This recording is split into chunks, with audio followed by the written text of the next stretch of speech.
This tutorial shows you a very fast and easy way to do gathering with elastic. You can use this method in the dream on dress and skirt or the everyday's weekend patterns. So here is tier 1. You will have notches along the top and bottom. For this, I've just popped them up the top. So step 15, just check you've got your notches in the top, and then at step 16, you put one halfway in between those on the back and the front. It just makes it easier to sew. Now, your elastic. This is the best elastic to use. Can you see that? This is called Lastin, and it is from a company called Mobilon in Japan. This is the good one. So if you can see here, you know how we talk about drapey fabrics all the time? See how beautiful and floppy this is? This is what you want. It's still stable, still stretches back to shape, but it is nice and floppy. If you compare it to normal elastic, see how it holds its own? And so that is going to affect your fabric. You can still use this, particularly on the waist. This is perfectly fine. I've used it on quite a few of mine.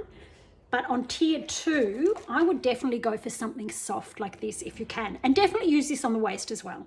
I've used 6mm, 8mm is fine.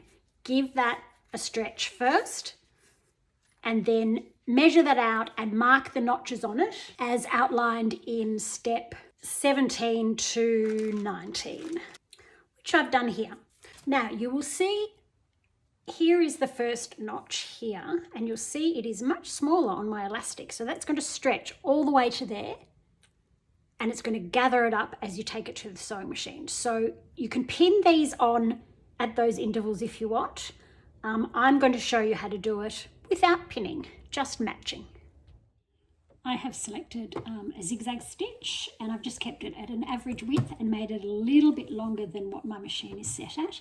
Now, here is the center back notch.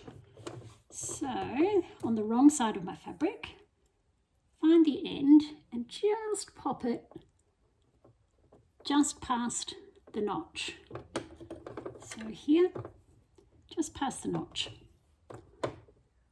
Now with your thread, make sure you have a tail on it so that you have something to hold onto, or if you want to, you can cut this elastic a little bit longer and hold on to that. So let's pop that under, and we'll just start and just lock it in place. All right, now here's where we start. So this first notch here, if you can see that on the elastic there, we're going to match it to this notch here. So make sure your needle is down, match that, hold it tight between your fingers and pull. Okay, so then line that up along there, and it's okay if you stop and start. And then you want to get behind your fabric and add some tension behind. So basically pull it, and that little bit of thread to start off with as well. And then we go.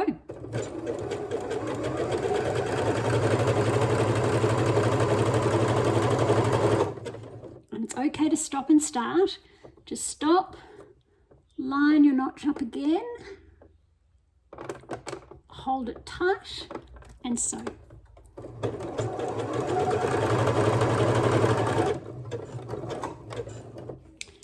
And look at that. It's all gathered. The next one, line this one up to the side seam.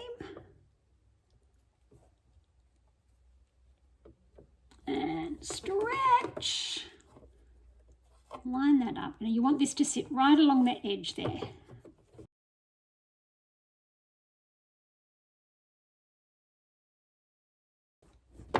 Can you see that?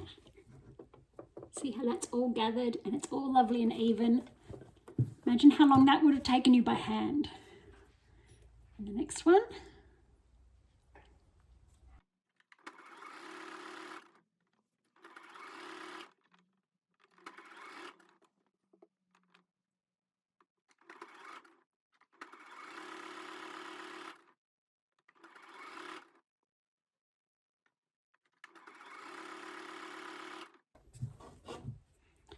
And then right back where we started.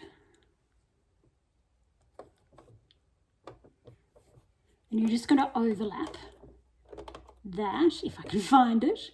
You just overlap that a tiny bit.